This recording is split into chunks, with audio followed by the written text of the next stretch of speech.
Երրորդի աշխատանքային այցով Լիբանանում էին համահայկական խաղերի համաշխարհային կոմիտեի նախագահ Իշխան Զաքարյանն ու փոխնախագահ Վրեժ Շարոյանը։ Լիբանանն ի դեպ միակ պետությունն է, որը 3 ներկայացուցիչ ունի համահայկական խաղերի համաշխարհային կոմիտեում՝ փոխնախագահ Ստեփան Տեր-Պետրոսյանը, գործկոմի անդամներ Շահան Սեմերջյանն ու Միսակ Նաջարյանը։ Հենց նրանք էլ ուղեկցել են պատվիրակության ներկայացուցիչներին այցի ընթացքում։ Հագեցած եւ արդյունավետ, հենց այսպես է գնահատում այցը Լիբանան Իշխան Զաքարյանը։ Առաջին կանգառը Լիբանանում Հայաստանի դեսպանությունն էր։ Դեսպան Վահագն Աթաբեկյանը ողջունել է համահայկական խաղերի անցկացումը որպես հայրենիք-սփյուռք կապերի ընդլայնման կարևոր քայլ։ Սպորտի շուրջ միավորվելը շատ բնական է։ Համահայկական խաղերի օրինակը վարակիչ կարող է դառնալ Լիբանանի համար։ Լիբանանի երիտասարդության եւ սպորտի հարցերի նորանշանակ նախարարն է ասում այս մասին Իշխան Զաքարյանին։ Նախարարությունն առաջին անգամ հայազգի ղեկավար ունի, գեղեցիկ սեռի ներկայացուցիչ։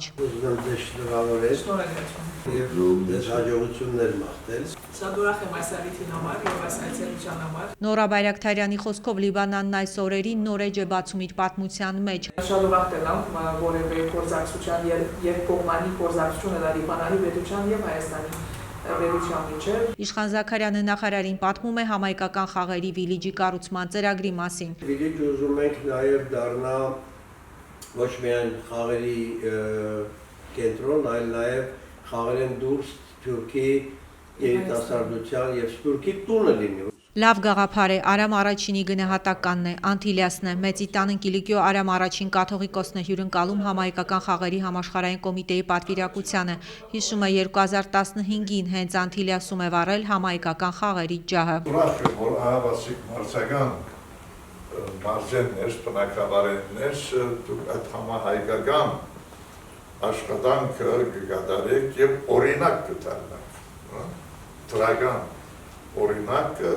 մեր շրջապատին։ Համահայկական խաղերի օրինակով համահայկականությունը պետք է դառնա հայության հզորության գրավականն, ասում է Արամ առաջին կաթողիկոսը։ Համահայկական չի նշանակել միացեություն, միօրինակություն, միատեսակություն, այլ զանազանության պահպանում իր խնդիր մեր համահայկական արժեքներում, սկտումներում։ Հայկականություն, այս դեպքում համահայկականություն սպորտով, հենց սա է 99-ից մեկնարկած եւ տարիների եւ ժամանակների փորձություն անցած ու այլևս անշրջելի դարձած համահայկական խաղերի հաջողության գրավականն ըստ Իշխան Զաքարյանի։ Հաստենք դրա, որ համահայկական մտածողություն ձևավորենք։ Մենք պետք ունենք նոր գամուրջներու ստանում։ Մարզական, ասենք, այս բնակավարը ամենին դիվսենք աստուկ բնակավարն է, որ իրապես համահայկական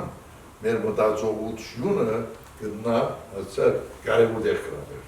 Որ հայ լեզուն, մշակույթն ու ավանդույթները հային հայ պահեն հայրենիքից դուրս օգնության է գալիս սպորտը, այս դեպքում համահայկական խաղերը։ Տարեցտարի ընդլայնվում է մասնակիցների թիվն ու երկրների աշխարհագրությունը։ Վառ օրինակը Լիբանանահայ համայնքն է, խոստանում են մարզական հաջողություններ գրանցել 2027-ին կայանալի կամարային եւ 2029-ի ձմեռային խաղերում եւս։ Հարցերը շատ են, պատասխանները սպառիչ, հանդիպումների օրակարգը հագեցած։ Հայաստանյան պատվիրակությանը հյուրընկալում են Լիբանանի հայկական կառույցները, հայ մարմնակրթական ընդհանուր միությունը, Հայկազյան համալսարանը։ Համահայկական խաղերի եւ լիբանանյան այցի մասին է գրում Ազդակ օրաթերթը։ Իշխան Զաքարյանի հետ Շահան Գանտահարյանի հարցազրույցը հենց խմբագրությունում է։ Լիբանան այցի վերջին կանգառը Բեյրութի կաթողիկե պատրիարքարանում է, որտեղ Իշխան Զաքարյանին է հանձնվում ներս է շնորհալու մեդալը որպես հայրենիքի եւ սփյուռքի միջև միասնության խորհրդանիշ։ Լիլիթ Կասյան, Լրաբեր, Բեյրութ, Լիբանան։